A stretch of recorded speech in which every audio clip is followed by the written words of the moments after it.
I never thought I'd be one of those guys on Reddit, airing his dirty laundry like some soap opera plot. But here I am, because if I don't tell someone, even strangers, I think I might lose it.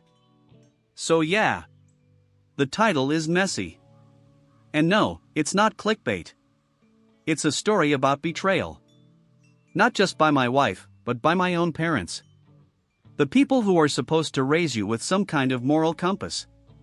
The people who taught me to be loyal, to be honest, who, it turns out, don't follow those rules when it's their own reputation or comfort on the line. Let me start with this: I married Rachel 6 years ago. She was beautiful, clever, ambitious. The kind of woman who always had something snarky to say, always kept conversations lively.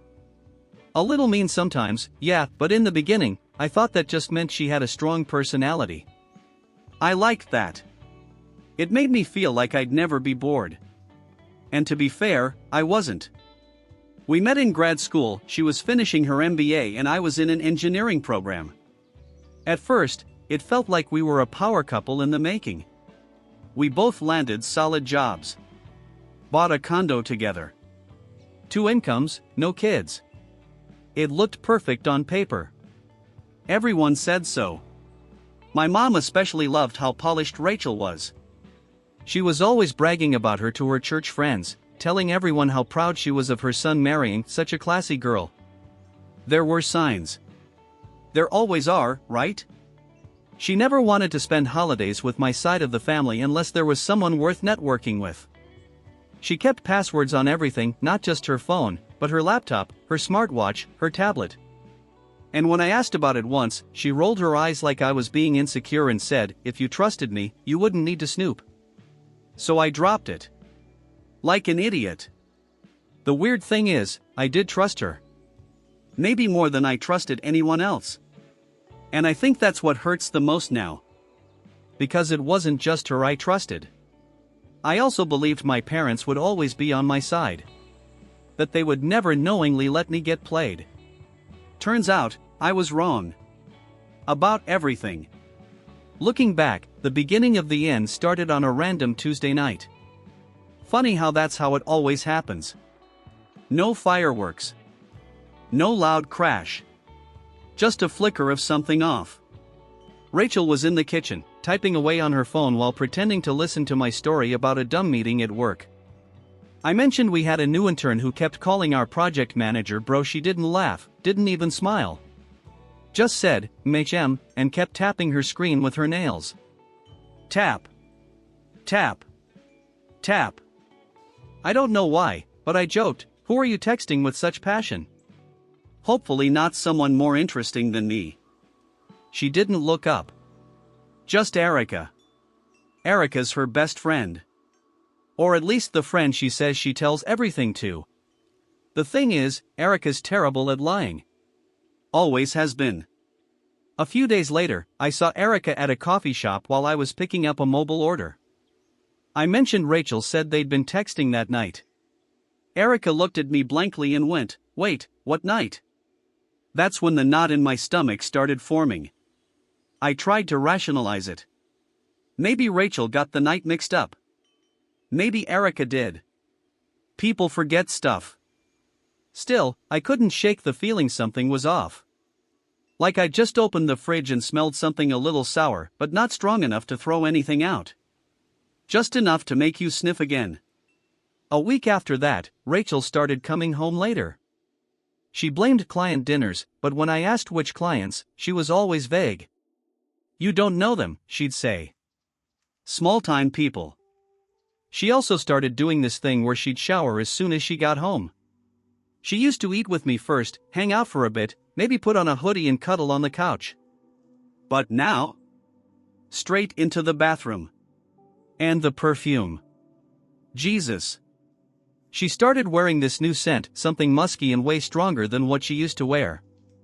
I joked once, "You trying to seduce your clients?" She just said, "Grow up," and slammed the bathroom door. That was the first time I had the thought, is she cheating on me? I pushed it away. I didn't want to be that guy. Paranoid. Insecure. Creepy. But that night, I lay awake in bed staring at the ceiling while she slept next to me like nothing was wrong. She even snored a little.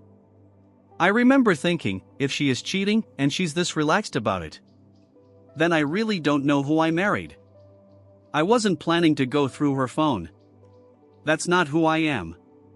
Or at least, that's not who I thought I was. But one morning, about 2 weeks after the coffee shop conversation with Erica, Rachel left in a rush. She had an early pitch meeting and was running around like a tornado.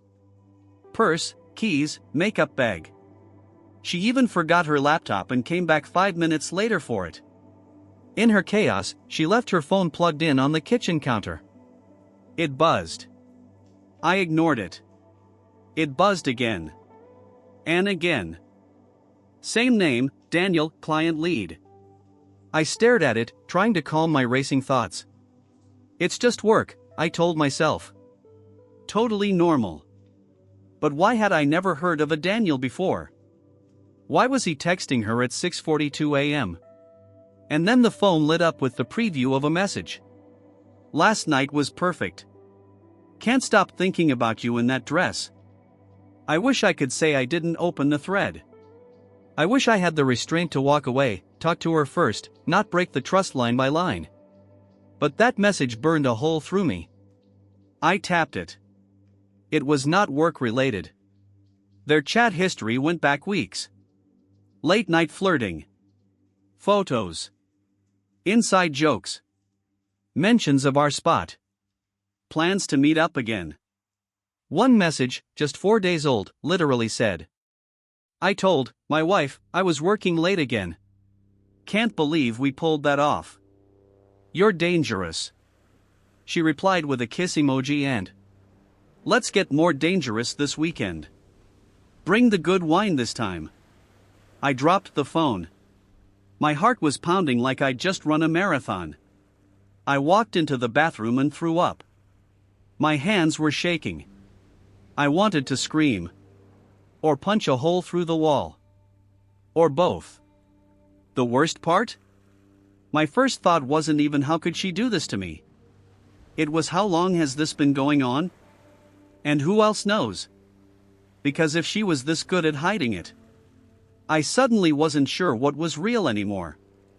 Was our marriage a lie? Were my parents, who adored her, just blind to it? Or worse, were they covering for her too? I didn't know yet. But I was about to find out. I waited until that evening to confront her. I didn't say anything over text, didn't call, didn't let on that I knew a damn thing. I wanted to see her face. I needed to.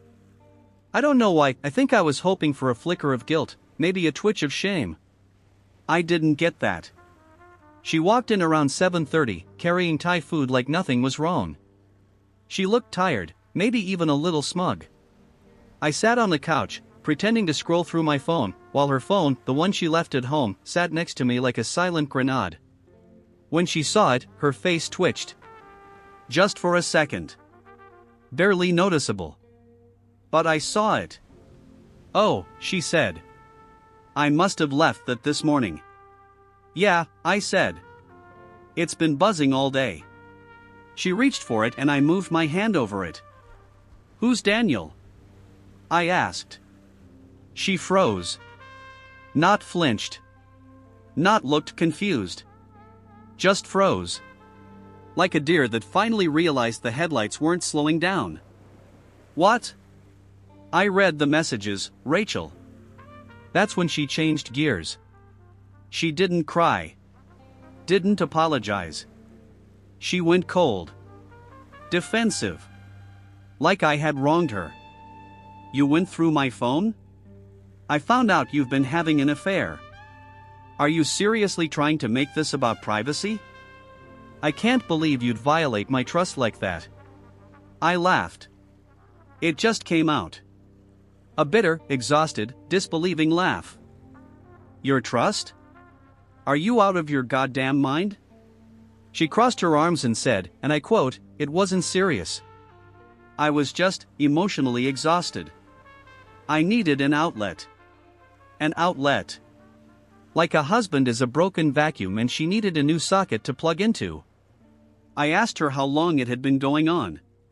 She said a couple months, but based on the messages I saw, it was clearly longer. When I pointed that out, she shrugged and said, "Time blurs." I asked her how many times she had slept with him. She looked me straight in the eye and said, "Once." It was like she was playing infidelity Mad Libs. Picking the least damaging version of every answer and hoping I'd fill in the rest with mercy. But the worst part, the absolute dagger, was when I said, "I can't believe you could do this to me." And she said, "You're being dramatic. It's not like I don't love you. I just needed something different for a while. Something different. Like ordering pad CEW instead of green curry. Except it was another man." At that point, I knew I couldn't have a rational conversation with her. She didn't want to be honest. She wanted to control the fallout. She wanted me to be reasonable about being betrayed. So I told her to leave. She didn't argue. Just packed a bag and walked out like she was going to a damn yoga retreat. As soon as the door closed, I sat down on the floor and cried like a kid. I hadn't cried like that since my grandfather died. And the next day? The real betrayal started. I thought the worst part was over. Finding out. Confronting her. Watching the person I loved walk out the door with zero remorse. But no. That was just Act 1. The next morning, I got a text from my mom. "Hey honey. Talked to Rachel. She's really upset. Call me when you can." Wait, what? She talked to Rachel? I called her immediately. "Mom," I said, trying to keep my voice steady. "You talked to Rachel? Why?" "She called me last night," my mom said, like it was the most normal thing in the world. "She was crying, said you kicked her out and wouldn't listen. We were worried." "We? Dad too? He's here with me. We wanted to hear her side." I swear, my throat went dry. "She's been cheating on me for months," I said. I found the texts.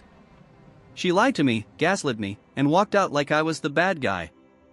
There was a pause. A long one. Then my mom said something I will never forget. "Well, marriages go through things. It's not black and white. Maybe you were working too much?" Maybe she felt neglected. I felt like I got slapped across the face. "Are you seriously blaming me?" "I'm just saying, you can't throw away a marriage over one mistake." "One mistake?" "She's been seeing him for months, Mom."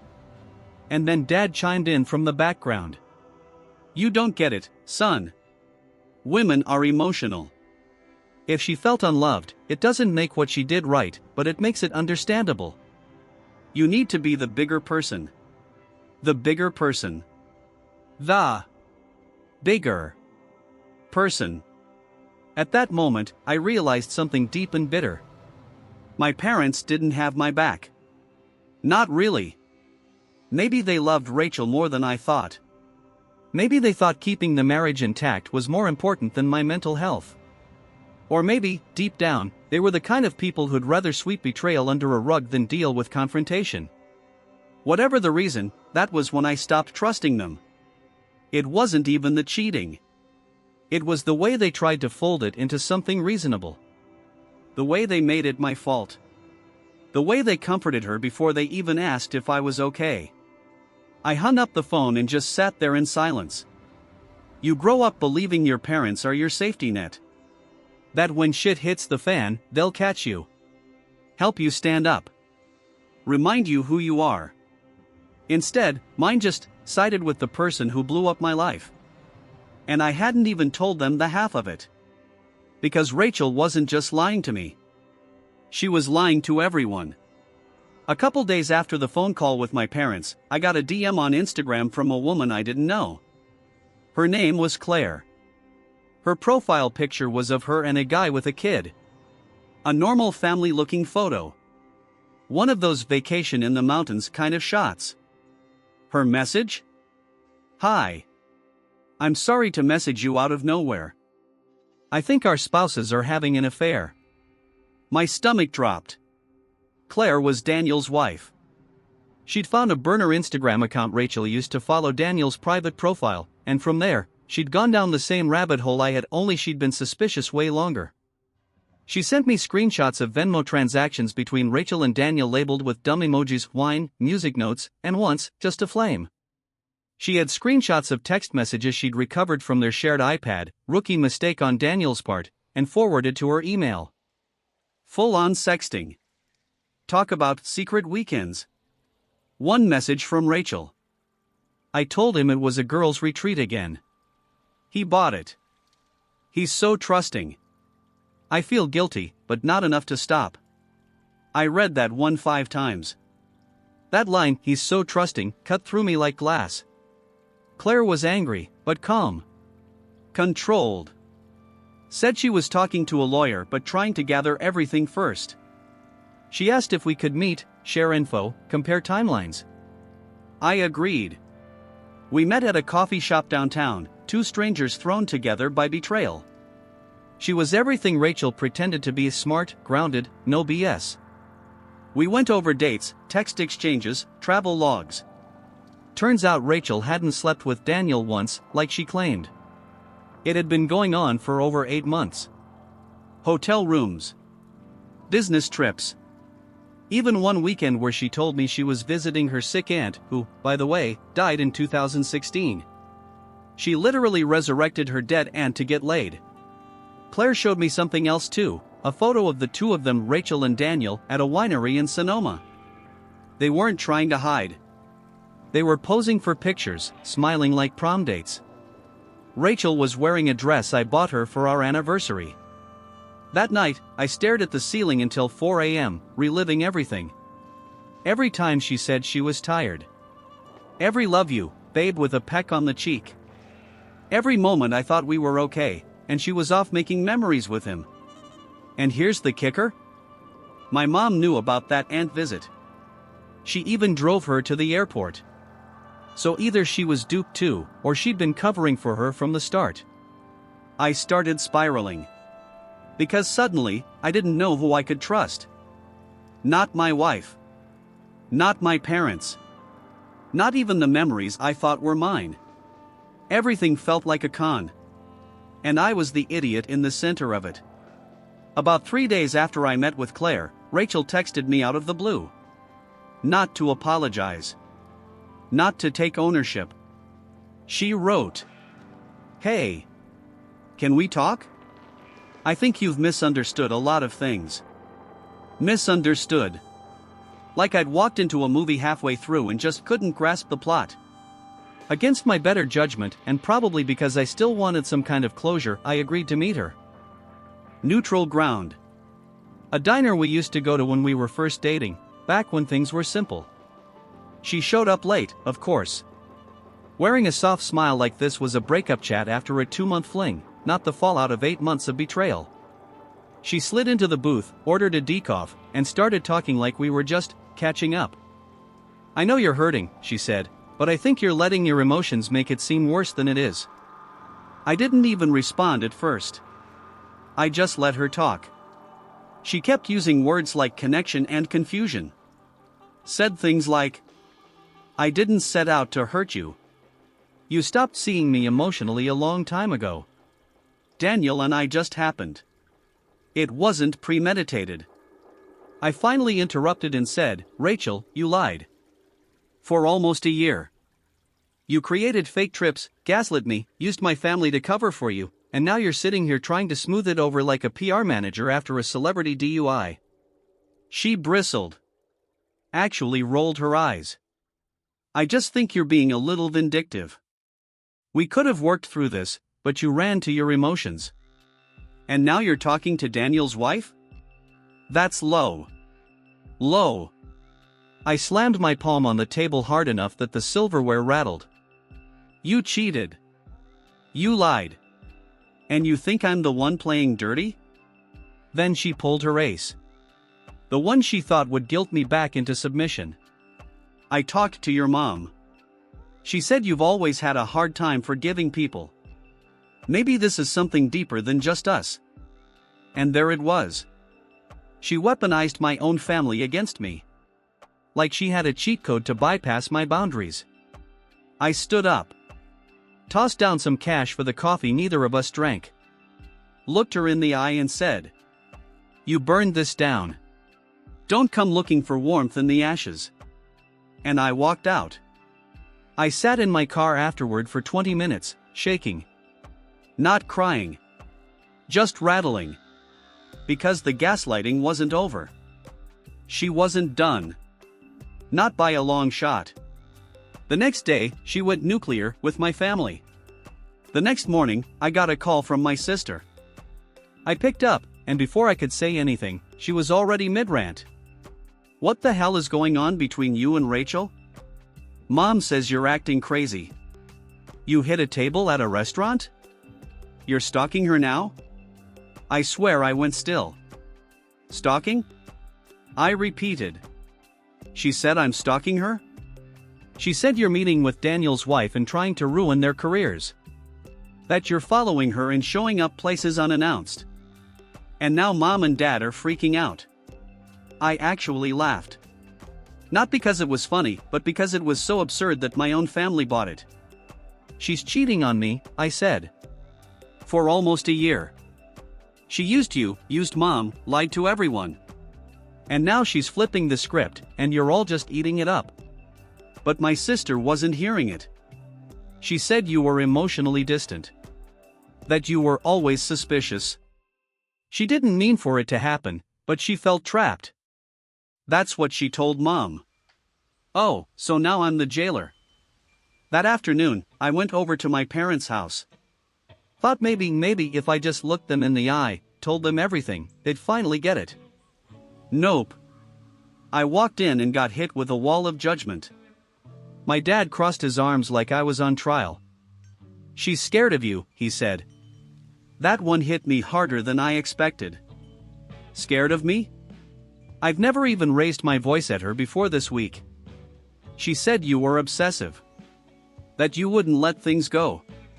Maybe you should talk to someone, Mom added, and for a second, I thought she meant a lawyer. But no, she meant a therapist. As if I was the unstable one. As if I was unraveling because of some deep-seated issue, not because my entire life had just been turned into a punchline by the woman I loved, and the people I trusted most were siding with her.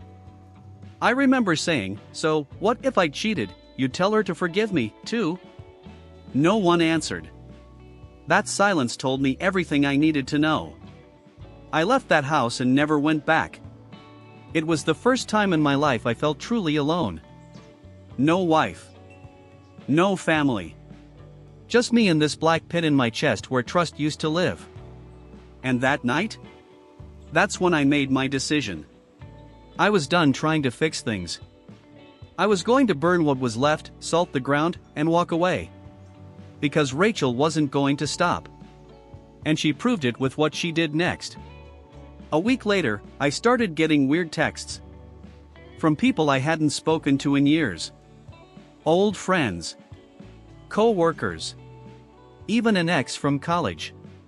All versions of the same message. "Hey, man, just checking in. I heard you've been going through something. Are you okay?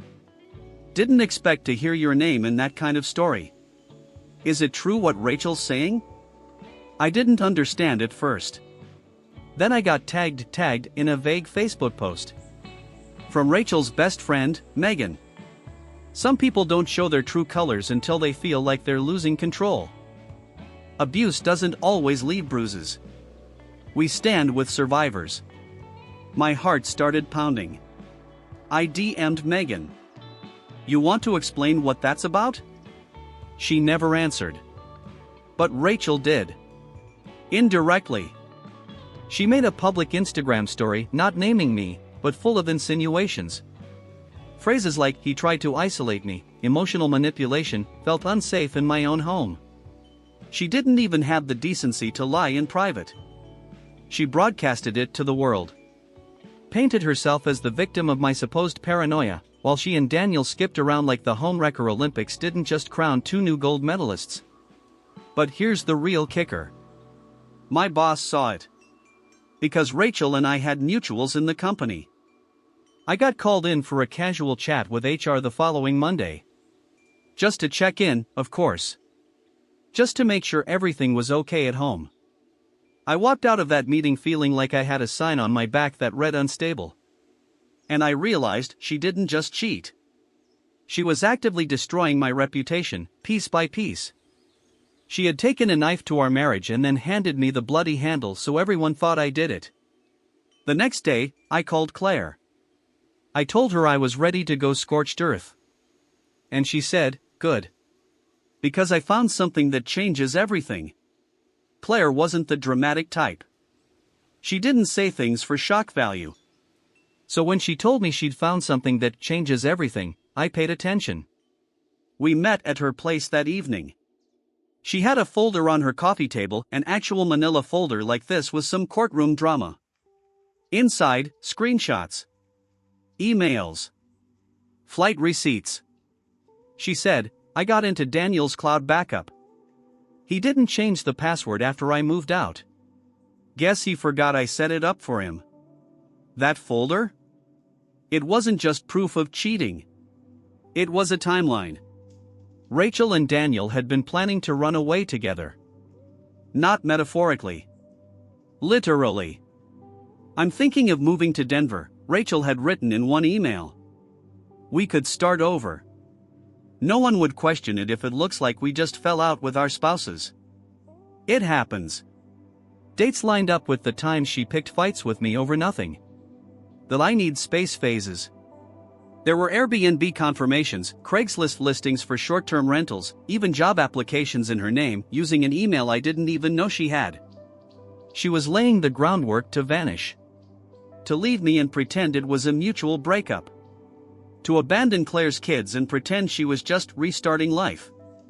And the kicker? There was a message from Daniel to Rachel that said, "Once we're out of there, block them both. Don't look back." Claire looked me dead in the eye and said, "They weren't just having an affair. They were trying to erase us." That's when the switch flipped in my head. I'd been trying to salvage something from this wreckage, dignity, closure, whatever. But now I wanted justice. So I lawyered up. I wasn't just filing for divorce. I was filing a defamation suit. Because those posts she made about abuse? The HR whisper campaign? The manipulation of my own family? That was malicious slander, and I had receipts now. Literal, dated receipts. The first step was serving her the papers. And I made sure she got them in the one place she couldn't pretend she was the victim. Her job. Mid-shift. In front of everyone. She got the papers at 11:32 a.m. on a Tuesday. Her office was glass-walled. Open floor plan. The kind of place that loves transparency until someone gets served divorce and defamation papers in front of their coworkers. Claire and I sat in the parking lot, just far enough away to not be creepy, but close enough to watch the fallout. A guy in a blue blazer, our process server, walked in cool as hell and asked the receptionist for her by name. I swear, my hands were shaking like I'd had 5 espressos, but Claire kept patting my arm like it was a Netflix drama and she already knew the ending.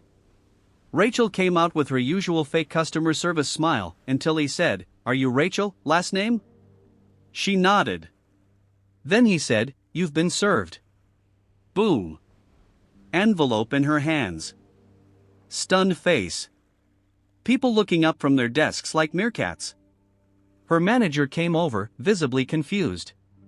Rachel turned red, then pale, then stormed back inside like she was being filmed for a reality show. Claire and I didn't say a word for a good 30 seconds. Then we both just exhaled. "Do you think she'll try to deny it again?" I asked. Claire shook her head. "She'll lie. But now? She'll lie under oath." That night, I got a long email from Rachel. No subject line. Just a wall of text. She didn't admit to everything. Not directly. But she did try the usual word salad. Things got complicated. I felt like I was disappearing in our marriage. Daniel wasn't supposed to mean anything. You were always so focused on facts and logic, it made it hard to be honest with you. Like what? How does my being logical give you permission to gaslight me for a year? She asked if we could talk before this gets too ugly. I replied with one word. Lawyers. And that was it. No more emotion. No more trying to understand. I was done being the guy who gave her the benefit of the doubt. The benefit was gone. The doubt was gone. All that was left was war. And then, just when I thought we were nearing the end, Rachel pulled one last trick. So, remember how I said I thought the worst was over? That we were heading into the slow, painful grind of lawyers, court dates, and paperwork? Nah. Rachel had one more grenade to toss. 3 days after she got served, I got a call from my mom. She was crying. And that didn't make sense at first, because my mom had been quiet this whole time. She'd stayed out of it, claiming she didn't want to take sides. But now? She was sobbing into the phone, asking me if it was true. If I'd really hit Rachel. I went completely numb. What the hell are you talking about? I asked. She told us everything, she said. That you've been controlling and threatening, that she was afraid to be alone with you by the end. My jaw just dropped. It was like someone reached into my chest and ripped out my lungs. Not because of Rachel's lie, I was used to her lying at this point, but because my parents believed her. Even after all the proof. All the cheating. The affair. The emails. The screenshots. The public humiliation. They still believed her over me. My dad got on the line too. Not yelling. Just disappointed. You never really talked to us, son, he said. Maybe that's why she didn't feel safe. I could have screamed. This wasn't just betrayal by a wife. This was betrayal by the people who were supposed to know me better than anyone. And the truth hit me like a truck. They didn't know me at all. Or maybe they didn't want to. Maybe they found it easier to believe her story than admit their son had been systematically lied to, cheated on, and smeared like trash. Maybe it was more comfortable to paint me as unstable than to face the fact that I had been abandoned by the person I built a life with. That was the exact moment I stopped trusting my parents. Not when I was a teenager sneaking out of the house. Not when I got grounded for something my sister did. That moment. When they looked at everything and still chose her. I hung up without another word. And I didn't speak to them again for months. Silence became my new best friend. Not just from Rachel, she went radio silent after the lawyers took over, but from my parents too. No calls. No texts.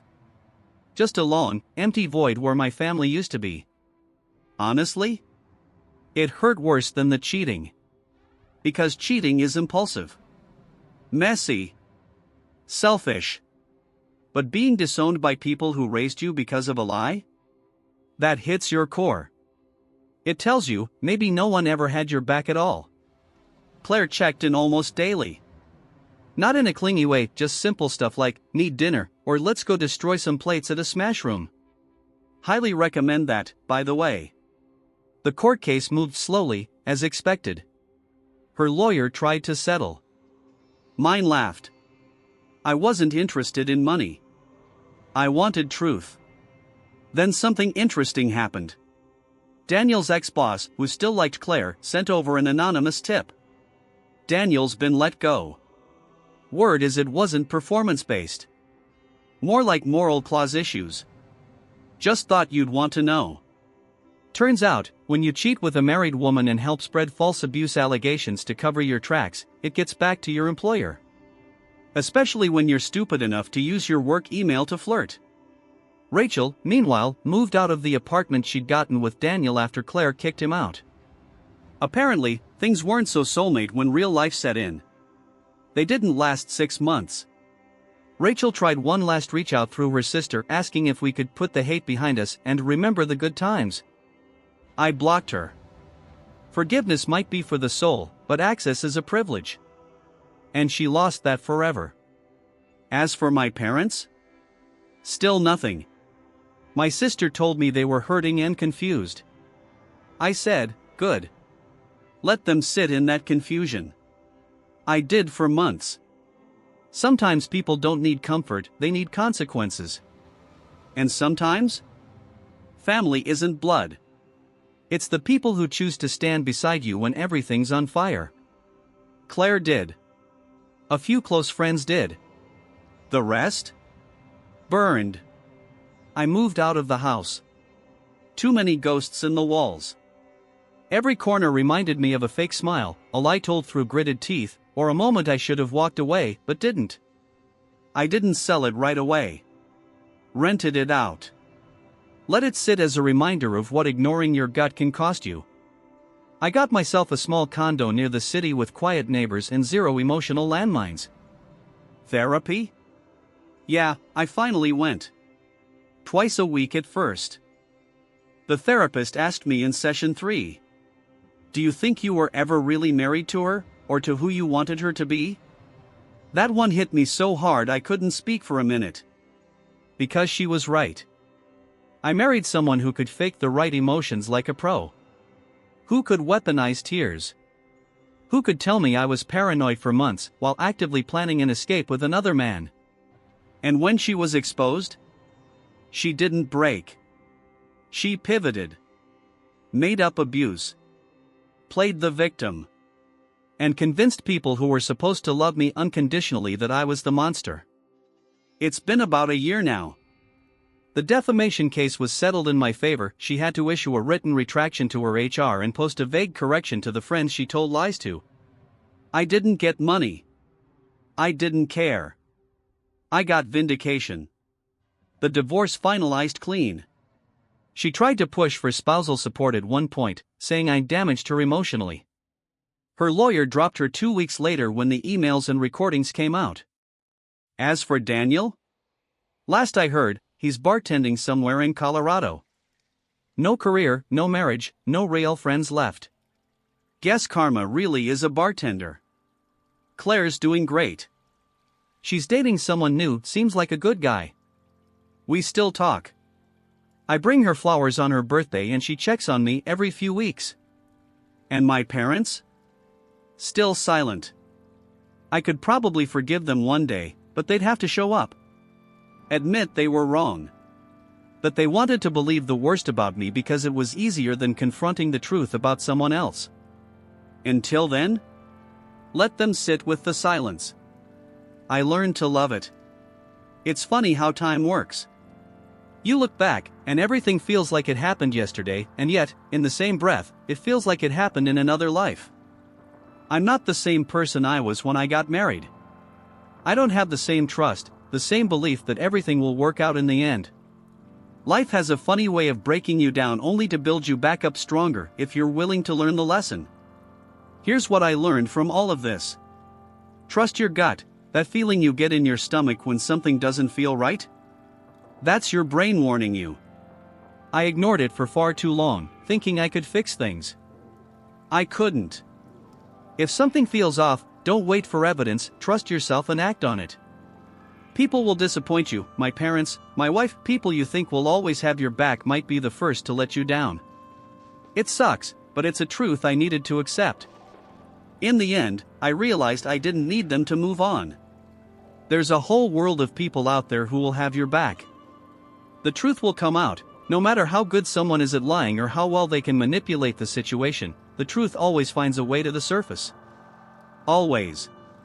Rachel thought she could rewrite history, but the facts were too strong. And karma has a way of finding everyone. Forgiveness isn't always for them. I don't know if I'll ever forgive Rachel. And I'm okay with that. Forgiveness is something you give for your own peace of mind, not theirs. And right now, I don't feel like forgiving. I feel like living, like rebuilding. You are stronger than you think. When I first discovered what Rachel had done, I thought my life was over. I felt weak. Helpless. But you know what? I made it. I got through it. The strength you have is there, even if you don't recognize it in the moment. It shows up when you need it the most. I don't know where I'll be a year from now. But I'm not in the same place I was before all this happened. I'm not the angry, betrayed man who would have done anything to get back what I lost. I'm not looking for closure in someone else's words or apologies. I'm looking for peace in myself. So if you're out there, reading this because you're going through something similar, just know, you're not alone. You'll make it through. And one day, you'll look back and realize just how much stronger you've become. And when that day comes, you'll remember that the truth always comes out. And it's worth waiting for. END